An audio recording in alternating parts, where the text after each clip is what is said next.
Hello everyone, and welcome back to another Hearts of Iron 4 video, where today we're going to be trying to get the Return of the King achievement. For some time I've actually been putting off this achievement because, as far as I could remember, it was kind of bugged in that it was really easy to cheese.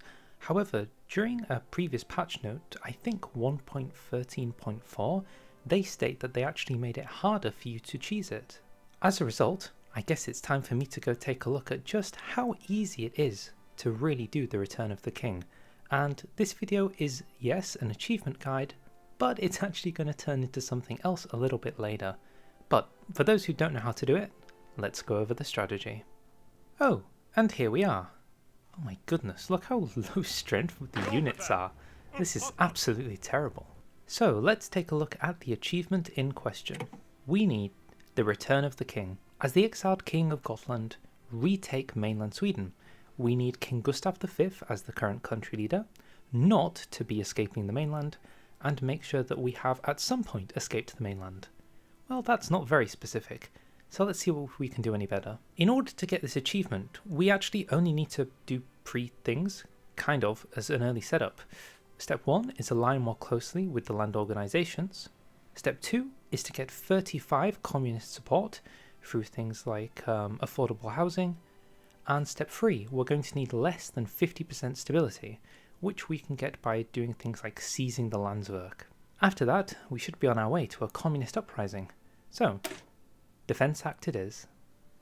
Because this country is eternally pained by Hungersgold, I am just going to be building civilian factories in the meantime. I know we're heading towards a pretty big conflict, but I'm just going to build civs all the same.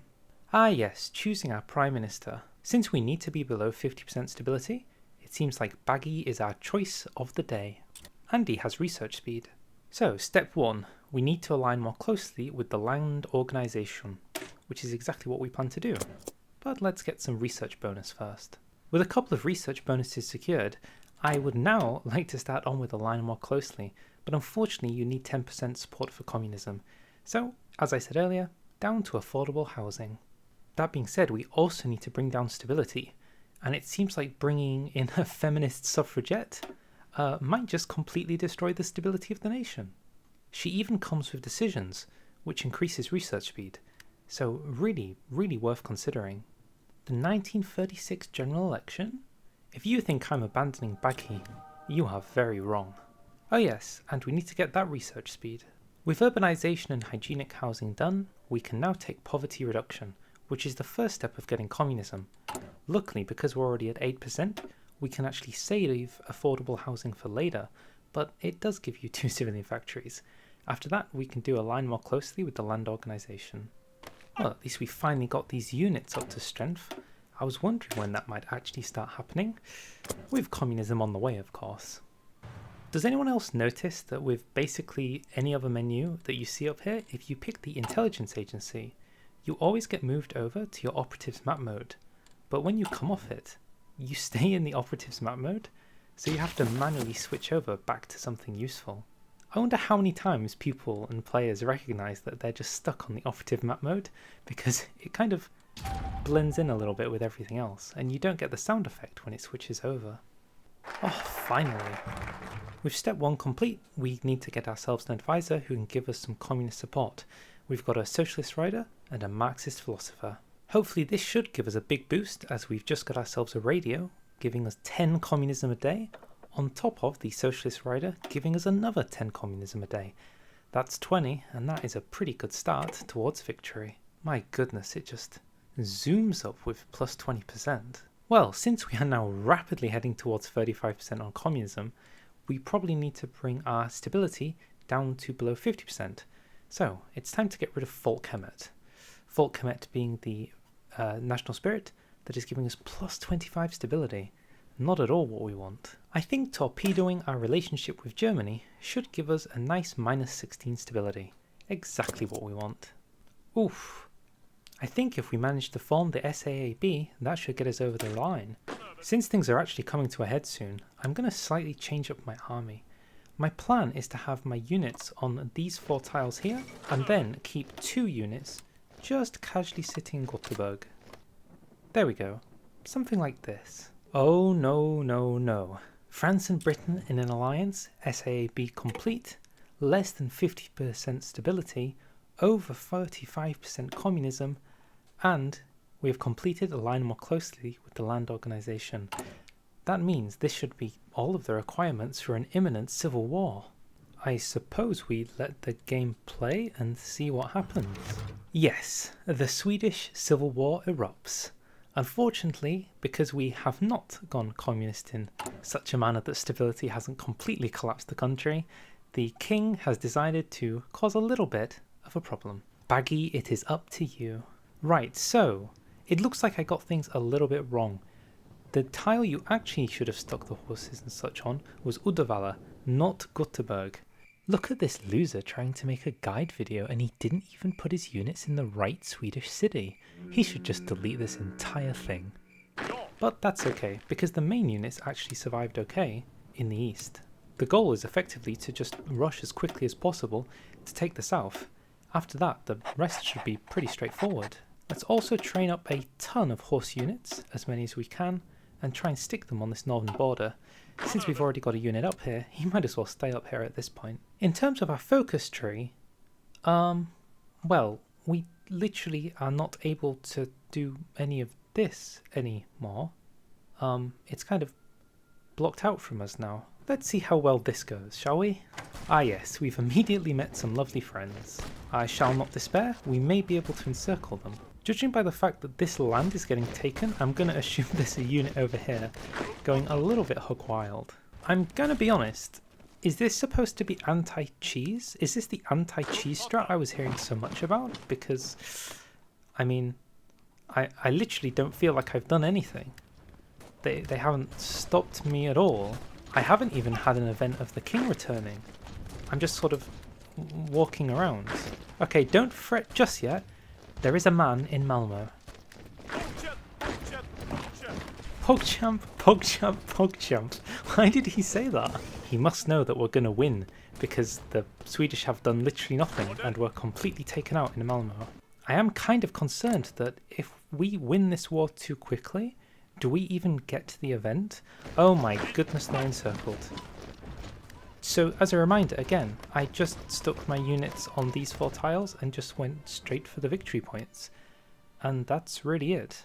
Okay, let's just ignore the fact that I'm going to win before the event has even happened. I'm sure it's fine. Thank goodness. Oh my goodness, I really thought we were going to win before we even got the event. So, the Gotland proposal.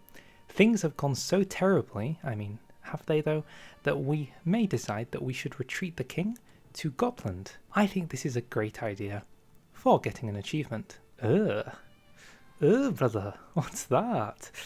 What's that, brother? Oh, and the King of Sweden got wounded trying to escape to Gotland.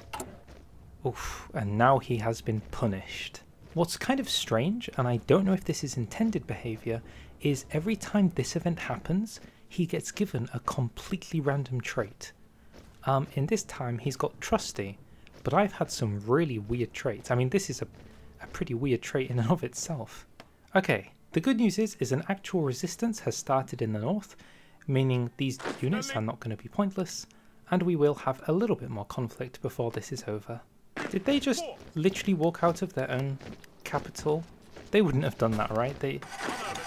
Of course they did. Of course they did. At this point, you can basically just spam out some cavalry to really just fill in the gaps and overwhelm the Swedish line.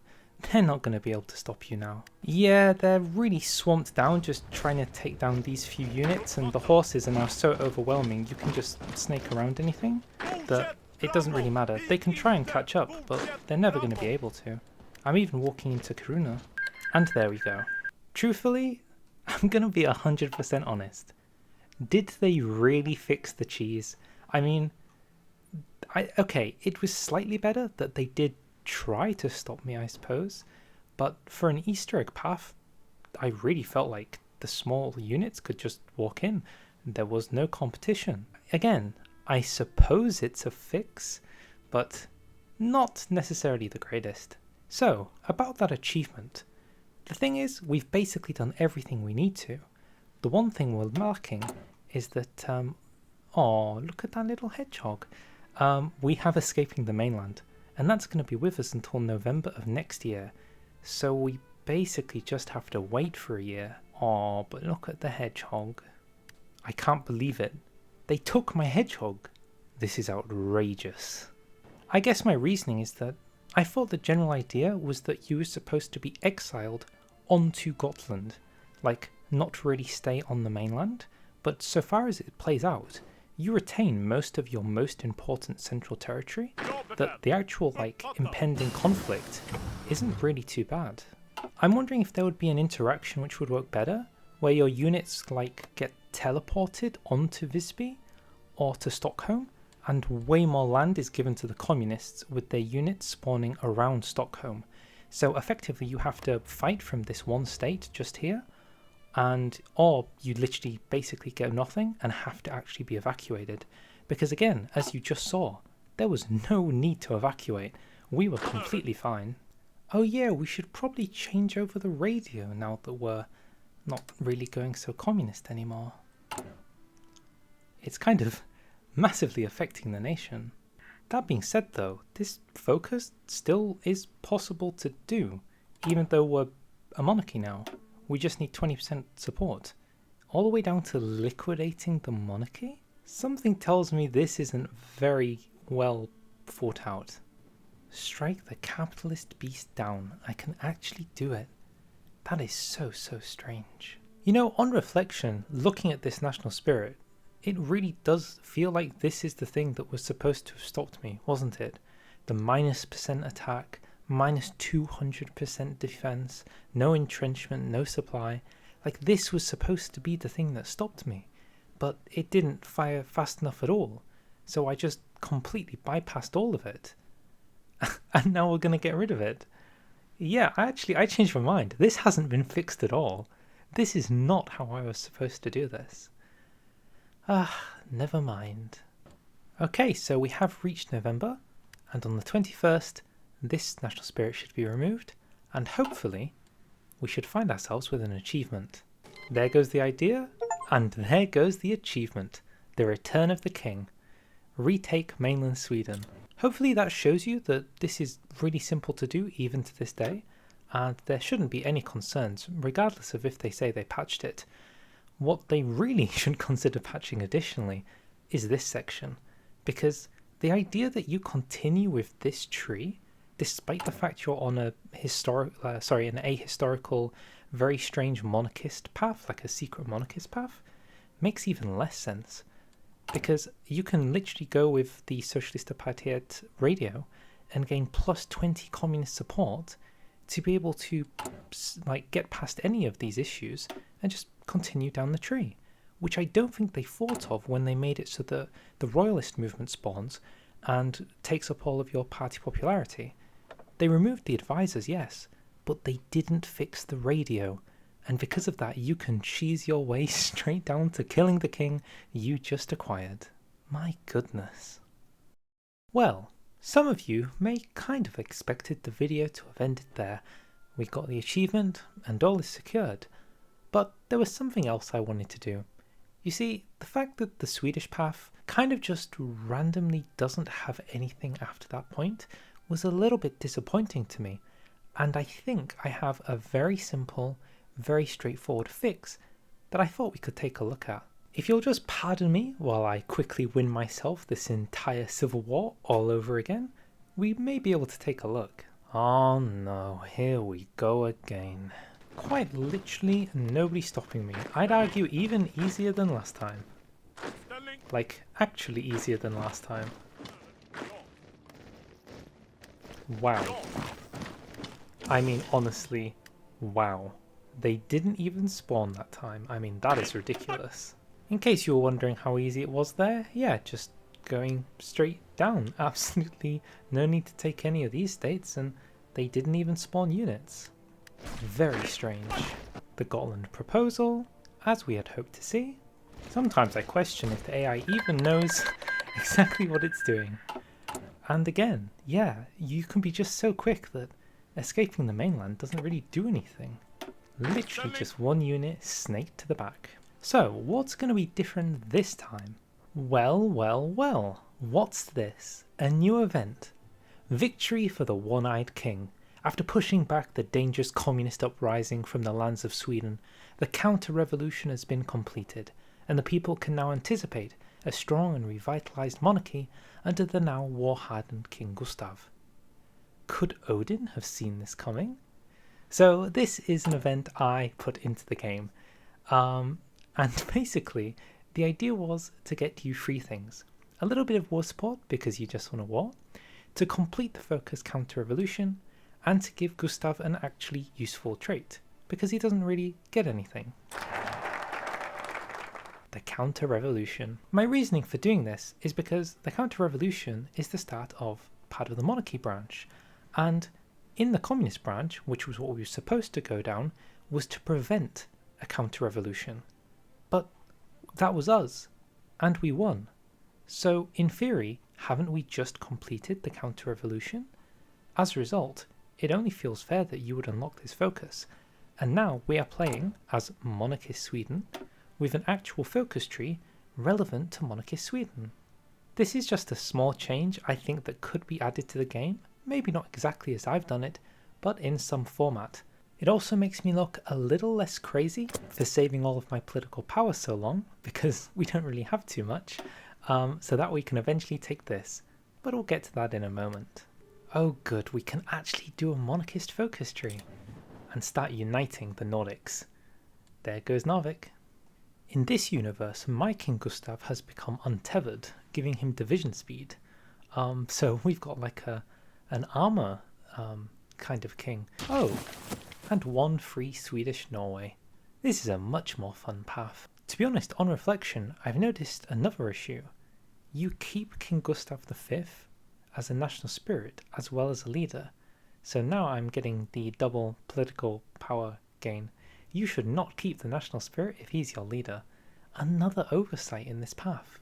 The good news, however, is we can now integrate Swedish Norway, along with a few other places, which is exactly what we need. Boop. And there goes a Finland, another tasty puppet. Oh, finally we annexed Norway. That means that Hungerskjold is finally done. And integrate Iceland. Oh yes, and of course, I'd also like one Denmark, please. Integrate away. And I guess I could see if I can land in Estonia. I mean, I'm just waiting for Denmark. Okay, that is not my fault.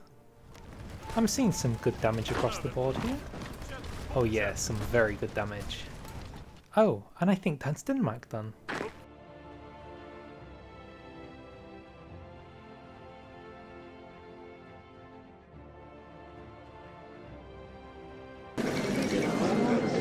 Well, one free Estonia, please.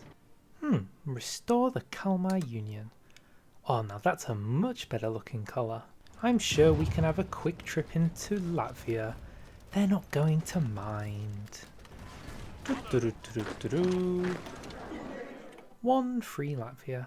So then, I think we can agree this has been a far more interesting end to good old punished Gustav V and his kingdom of Scandinavia, which was once Gotland. It's funny how things change. All in all, our capital has remained in Visby on little old Gotland. We have our punished eye patch with some good power, and we are poised to go to war with the Soviets. Honestly, we are so ridiculously strong that we're probably going to do it. And what's really cool is the decisions for the Eternal Nordic Empire and restoration of the Swedish Empire are actually tied to the character of Gustav. So you do get to do them, which means if we take down what's left of Finland, which the Soviets just stole from us, we gain Luga and Leningrad, but then we'd have to go after Germany. Then we could do a full restoration of the Swedish Empire and become known as the Great. But that is so much effort, and it doesn't come with an achievement. So, on that note, I shall say thank you very much for watching. If you liked this guide turned alt game mod path video, well then, feel free to like, feel free to subscribe, and I'll see you all next time. Bye.